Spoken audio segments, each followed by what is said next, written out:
Chapter 5 Settling in at Craggy Tops. It seemed ages before Aunt Polly got through to Mr. Roy. The master was worried and puzzled. Jack and Lucy-Anne had not returned, of course, and at first he had thought they had gone off for one of their walks, and that Jack had found some unusual bird and had forgotten all about time. But as the hours went by, and still the children had not come back, he became seriously worried. It did not occur to him that they might have gone with Philip, or he would have telephoned to the boy's aunt at once. He was most relieved to hear Mrs. Sullivan, Philip's aunt, speaking, giving him the news that the children were safe. "They arrived here with Philip," she said, with some sharpness. "I cannot think how it was that they were allowed to do this. I cannot possibly keep them." Mr. Roy's heart sank. He had hoped for one wild moment that his problem concerning Jack and Lucy-Anne and that tiresome parrot was solved. Now it seemed as if it wasn't. "Well, Mrs. Sullivan," said Mr. Roy politely, though he did not feel at all civil, "I'm sorry about it. The children went down to see Philip off, and I suppose the boy persuaded them to go with him. It's a pity you could not keep them for the rest of the holidays, as they would probably be happier with you and Philip.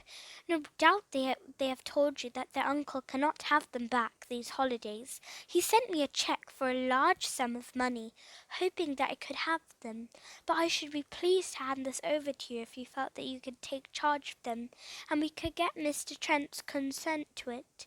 There was a pause. "How much was the cheque?" asked Mrs. Sullivan. There was another pause after Mr. Roy told her the sum of money that had been sent. It certainly was a very generous amount. Mrs. Sullivan thought quickly. The children would not cost much to keep. She could see that they kept out of Jocelyn's way. That girl Lucy-Anne could help Dinah with the housework, and she would be able to pay off a few bills, which would be a great relief to her. Mr. Roy waited hopefully at the other end of the wire. He could not bear the thought of having the parrot back again. Jack was bearable, Lucy-Anne was nice, but Kiki was impossible. "Well," said Mrs. Sullivan, in the sort of voice that meant she was prepared to give in, "well, let me think now.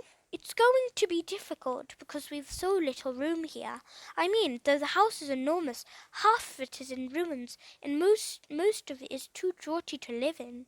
But perhaps we could manage if I use the tower room again." Philip and the others, who could hear everything that was being said by Mrs. Sullivan, looked at one another in delight. "Aunt Polly's giving in," whispered Philip.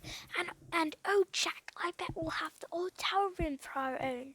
I've always wanted to sleep there and have it for my room, but Aunt Polly would never let me." "Mrs. Sullivan, you would be doing me a great kindness if you could manage to take the children off my hands," said Mr. Roy earnestly. "I will telephone at once to Mr. Trent. Leave it all to me. I will send you the cheque at once, and if you should need any more money, let me know. I really cannot tell you how obliged I should be to you if you could manage this for me. The children are quite easy to manage. Lucy-Anne is sweet. It's only that awful parrot. So rude. But you could get a cage for it, perhaps." "Oh, I don't mind the parrot," said Mrs. Sullivan, which surprised Mr. Roy very much. Kiki gave a loud squawk, which Mr. Roy heard down the telephone. Well, Mrs. Sullivan must be a remarkable woman if she liked Kiki. Not much more was said. Mrs. Sullivan said she would write to Mr. Trent after she had heard again from Mr. Roy. In the meantime, she undertook to look after the children for the rest of the holidays. The receiver clicked as she put it down. The children heaved a sigh of relief. Philip went up to his aunt. "Oh, thanks, Aunt Polly," he said. "It will be fine for me and Dinah to have friends with us. We'll try and keep out of Uncle's way, and help you all we can." "Dear Polly," said Kiki affectionately, and actually left Jack's shoulder to hop on to Aunt Polly's. The children stared in astonishment. Good old Kiki! She was playing up to Aunt Polly properly. "Silly bird," said Aunt Polly, hardly liking to show how pleased she was. "God save the Queen," said Kiki unexpectedly, and everyone laughed. "Philip, you and Jack must have the tower room for your own," said Aunt Polly. "Come with me, and I'll see what can be arranged. Dinah, go to your room and see if you would rather share it with Lucy Ann, or whether she would rather have Philip's old room. They open out of one another, so perhaps you would like to have the two rooms." Dinah went off happily with Lucy Ann to examine the room. Lucy Ann wished she was sleeping nearer to Jack. The tower room was a good way from where she herself would sleep. Jack took Kiki and went to a high window, settling on the window seat to watch the seabirds in their restless soaring and gliding outside. Philip went to the tower room with his aunt. He felt very happy. He had become very fond of Jack and Lucy Ann, and it was almost too good to be true to think they had come to stay with him for some weeks. The two of them went down a cold stone passage. They came to a narrow, winding stone stairway and climbed up the steep steps. The stairway wound round and round, and at last came out into the tower room. This was a perfectly round room, whose walls were very thick. It had 3 narrow windows, one facing the sea. There was no glass in it at all, and the room was draughty, and full of the sound of the crying of birds, and the roaring of the waves below. "I'm afraid this room will be cold for you two boys," said Aunt Polly, but Philip shook his head at once. "We shan't mind that. We should have the windows wide open if there was any glass, Aunt Polly. We'll be all right. We shall love it up here. Look, there's an old oak chest to put our things in, and a wooden stool, and we can bring a rug up from downstairs. We only need a mattress." "Well, we can't possibly get a bed up those narrow stairs," said Aunt Polly, "so you'll have to have a mattress to sleep on. I've got an old double one that must do for you. I will send Dinah up with a broom and a cloth to clean the room a bit." "Aunt Polly, thanks awfully again for arranging all this," said Philip half shyly, for he was afraid of his hard-working aunt, and although he spent all his holidays with her, he felt that he did not really know her very well. "I hope Mr. Trent's cheque will cover all your expenses, but I'm sure Jack and Lucy Ann won't cost much." "Well, Philip," said Aunt Polly, shutting the lid of the old chest and turning to the boy with a troubled face. "Well, my boy, you mustn't think I'm making too much fuss, but the fact is your mother hasn't been at all well, and hasn't been able to send nearly as much money for you as usual. And you see, your school fees are rather high, and I've been a bit worried to know what to do.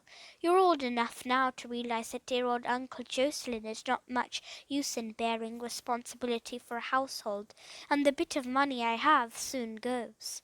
Philip listened in alarm. His mother was ill. Aunt Polly hadn't been getting the money as usual. It all sounded very worrying to him.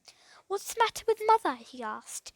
"Well, she's very thin and run down, and she's got a dreadful cough, she says," answered Aunt Polly. "The doctors say she must have a long rest by the sea if possible. But how can she give up her job?" "I shan't go back to school," said Philip at once. "I shall find a job myself somehow. I can't have mother working herself to death for us." "You can't do that," said Aunt Polly. "Why, you are not even 14 yet." "No, now that I have a little money coming in from Mr. Trent for these two children, it will ease things a good deal." "This house is too big for you," said Philip suddenly, noticing how tired his aunt looked. "Aunt Polly, why do we have to live here? Why can't we leave and take a nice little house somewhere, where you wouldn't have to work so hard, and which you wouldn't be so lonely?" "I'd like to," said Aunt Polly with a sigh, "but who would buy a place like this, half ruined and in such a wind-swept, desolate spot? And I should never be able to get your uncle to move. He loves this place. He loves this whole coast, and knows more about it than anyone else in the world. Well, well, it's no good wishing this and that. We must go on until you and Dinah are old enough to earn your living. Then I shall make a home for mother, and she and Dinah and I will live together happily," thought Philip, as he followed his aunt downstairs to fetch the old mattress. He called to Jack, and the two boys, with much puffing and panting, got the mattress up the narrow stairway. Kiki encouraged them with shrieks and squawks. Joe, the handyman, frowned at the noise. He seemed to think Kiki was directing her screeches at him, and when she found that her noises annoyed him, she did her best to make him jump by unexpected squawks in his ear. Joe was taking up a small table and Jack's trunk. He set them down in the tower room and looked out of the window. He seemed very bad-tempered, Philip thought. Not that he was good-tempered at any time, but he looked even sulkier than usual. "What's up, Joe?" said Philip. He was not in the least afraid of the silent man. "Seeing things?" The children had laughed over Joe's idea that there were things wandering about at night. Joe frowned. "Miss Polly shouldn't use this room," he said. "No, that she shouldn't, and I've told her so. It's a bad room, and you can see the Isle of Gloom from it too, when the mists lift, and it's bad to look on the Isle of Gloom." "Don't be silly, Joe," said Philip, laughing. "Don't be silly, Joe," repeated Kiki in an exact imitation of Philip's voice. Joe scowled at both boy and bird. "Well, you take my word, Master Philip, and don't you go looking at the Isle of Gloom more than you can help. This is the only room you can see it from, and that's why it's a bad room. No good ever came from the Isle of Gloom. Bad men lived there, and bad deeds were done there, and wickedness came from the isle as long as anyone remembers." With this very weird warning, the man departed down the stairs, his eyes angry, as he gazed back at the two boys with a scowl. "Pleasant fellow, isn't he?" said Philip, as he and Jack unrolled the mattress. "Half mad, I think. He must be daft to stay on here and do the work he does. He could get much more money anywhere else." "What's this Isle of Gloom he talks about?" said Jack, going to the window. "What a weird name. I can't see any island, Tufty." "You hardly ever can see it. It lies right out there to the west, and there's a reef of rocks round it over, which waves continually break, flinging up spray. It seems always to have a mist hanging over it. No one lives there, though. People used to, years and years ago." "I'd like to go there," said Jack. "There must be hundreds of birds on that island, quite tame and friendly. It would be marvellous to see them." "Tame and friendly? What do you mean, Freckles?" said Philip in surprise. "Look at the birds here, afraid even of Kiki." "Ah, but birds on the Isle of Gloom would not have known man at all," said Jack. "They would not have learned to be wary or cautious. I could get some simply marvellous photographs. Gosh, I'd like to go there." "Well, you can't," said Philip. "I've never been myself, and no one has, as far as I know. Look, will this be the best place for the mattress? We don't want it too near the window because the rain would wet it, and it often rains here." "Put it where you like," said Jack, lost in dreams about the misty island and its unknown birds. He might see birds there he had never seen at all. He might find rare nests and eggs. He might take the most wonderful bird photographs in the world.